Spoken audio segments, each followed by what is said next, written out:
Hi, welcome back. My name is Ashley. If you do not know me, I like to review books. And today we are going to be covering the last book in a series for now. It is the A Court of Thorns and Rose series. I have been reading it faithfully this past January, a little bit from I technically started this series around Christmas time, actually, if not on Christmas. And I finished book 1 in 2 days, if not a full 24 hours. And then I just got stuck on this train, and now, as it's official, as of first, I believe, is the day that I officially finished A Court of Silver Flames.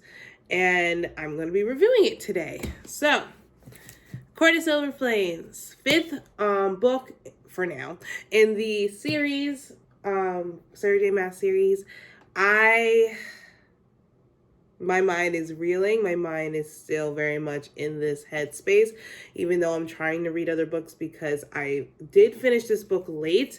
I did have the flu, so I was sick, and so I could not. I did read a little bit, a good chunk, but I didn't actually start reading more of this until I was on the tail end of things. So the first 3 days, I probably would have finished before January if it wasn't for that, but we're not going to worry about that. We finished it, and that's all that matters. But basically, this book is better than I thought it was going to be. I did put in my Instagram story that I think I'm not going to like this book. It is killing me. If you do not know me and my taste, I'm still trying to curate my particular taste with books because I used to be an avid reader in high school before I went to college, and it was just YA stuff. And so now, being a full-fledged adult, really trying to read adult books, I'm trying to discover what type of books I like. And so this is still very much a journey for me. I did try dark romances, and my first go around was not great. I was not a fan of it. I do want to try maybe different variations of dark romance to make sure that it's something that's definitely not for me, and it's not just that particular book.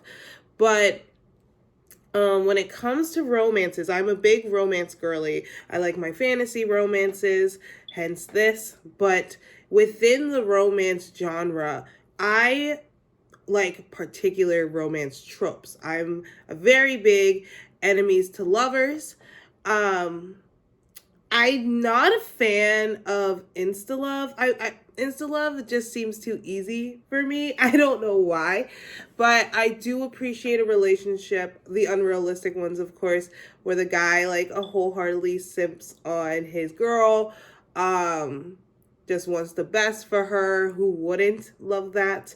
But one of the romances that I noticed for myself that I never actually read. This is my first. I think this is my first book with it, but I don't know if I've read other books. I'm trying to look and see. I don't think any of the romances I've read so far fit within this category. So I think this is technically would be my first one. I personally do not like F-buddy, sex buddy romances. I just can't. I can't. And it's funny because when I think about it, enemies to lovers, that is a pretty common thing to find in enemies to lovers, but I never actually find myself reading those types of enemies to lovers, because the enemies to lovers I usually read are they just don't even talk to one another. They can't even look at each other, let alone freaking being doing all the hanky-panky stuff without, the friends with benefits sort of thing. And I don't know. There's something about it. But being that said, this is definitely a F-buddy sort of situation in the beginning. Nesta is a character that very much she has a wall, and so she very much doesn't let people in emotionally. And like I was saying, I think what I was saying oh, in my story, I was sharing about how I personally do not care for, like, I love her as a character. She is a bad A all day, every day. She killed it. There are definitely things I could not stand about her that I'm like, why did you do this? Why are you acting like this when you know you in the wrong? And being that that was her vibe in the third book, a little bit in the third book. She looked like she was trying in the third books, which I appreciated. Then in the fourth book, in the Frost and Starlight, she was just suppressing and just reverting back to her horrid ways. And then we get to this where she was in the thick of her horrid way, and now she's kind of growing out of it. And oh my gosh, I had to take breaks every now and then. I love my girl, but it hurt to see her that way. And Cassian being someone that we know they're mates, but he's trying to chill out so she doesn't freak out. And so actually there was a phrase, I can't remember. I should honestly start annotating.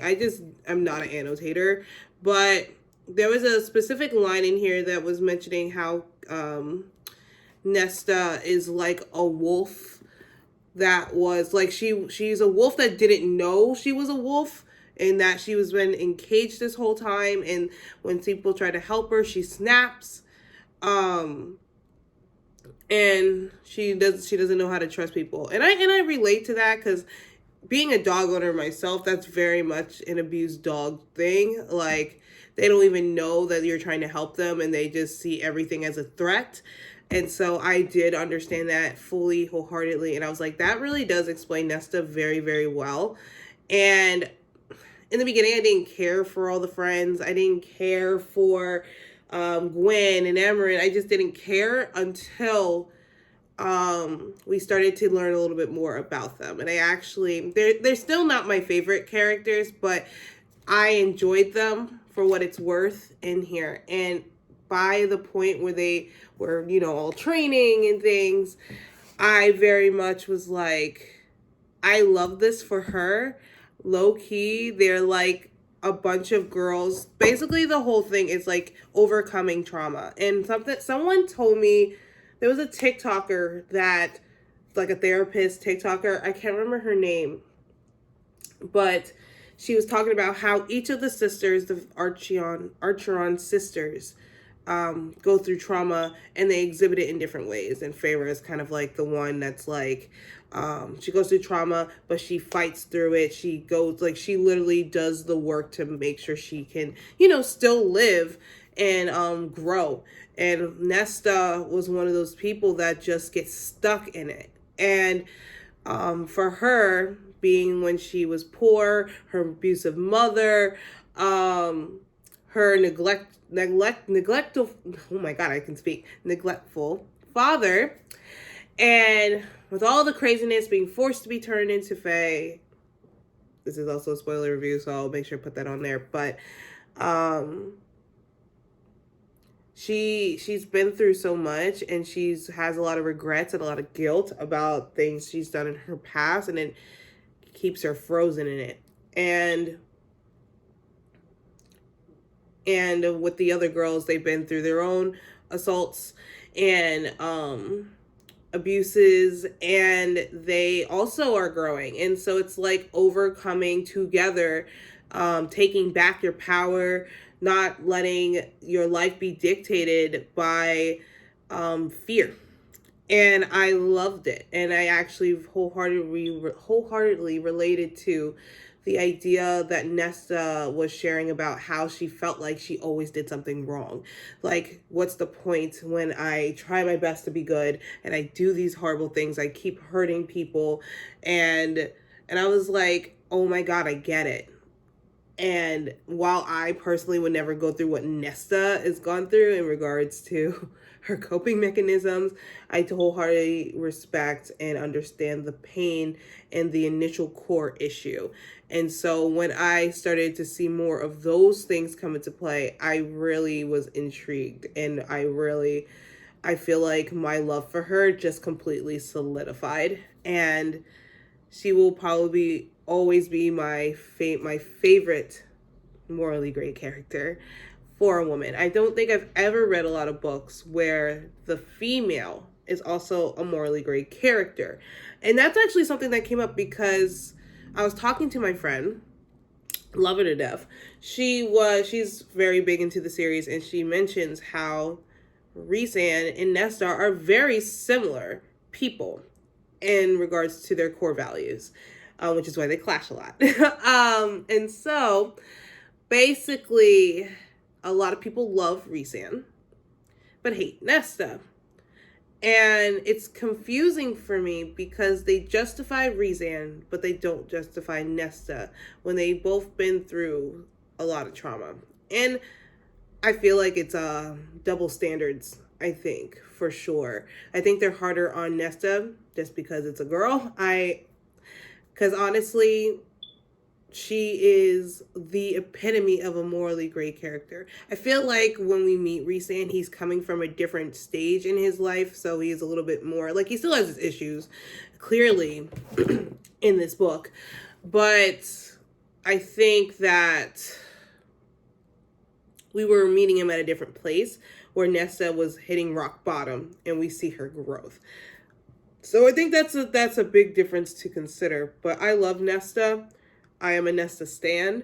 I think I like her more than Feyre, to be honest, and Elaine. Definitely less than, I like her way more than Elaine, but Nesta is, I would say, just a little bit higher than Feyre. Feyre is also cool. I like her, but Nesta's was more relatable to me in regards to her struggles. But basically, let's see. I'm trying to think of anything else that stood out. The spice. Let's just go into the spice, man. This spice is, for me personally, in my experiences with reading books with spice, this is a 5 for me. There's a lot of it, but it makes sense because they're friends with benefits at the time. So I think, and I hate it, but I understand for the characters, it makes sense. It makes sense that they would do this considering who they are as people. I can put objectively aside to say that my personal opinion versus what the character actually does is definitely different. So I have nothing else to say on that. But in regards to star rating now, let's see. I think me giving 2 and 3, so A Court of Mist and Fury and A Court of Rings and Ruins 5s, I'm giving this a 4.25. I honestly, this did not, like, I was stressed at points and I was like, oh my God, oh my God. But I wasn't like how I was with those 2 books.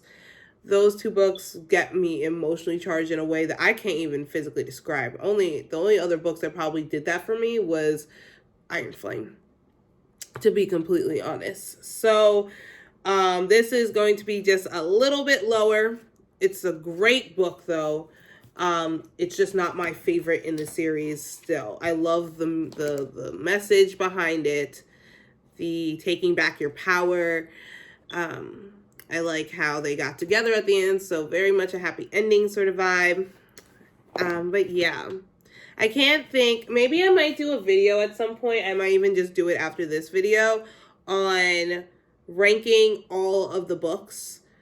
You already know how I feel about 2 and 3, so that's not going to be a shocker. If you don't, then it will be a surprise for you. But in regards to where everything else sits, I think it will be fun. So, but that's all I have today.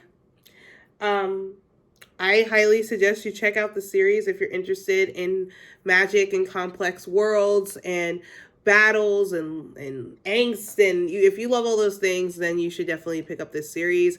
They did say, I saw a video interview where Sarah J. Maas said that there will be more from this series, so I'm very, very, very, very excited because we still haven't gotten Elaine's situation sorted out with Lucian, and as much as I don't care about them that much, I still want to see them happy, so I will gladly pick up that book, okay? But that is pretty much I planned for today. It is February, so I am starting my romances. Mainly the book that I'm going to be starting in my romance is the 7-year slip. So I'm going to actually start this book today. But that is basically it. I hope you enjoyed, and I'll see you next time. Bye.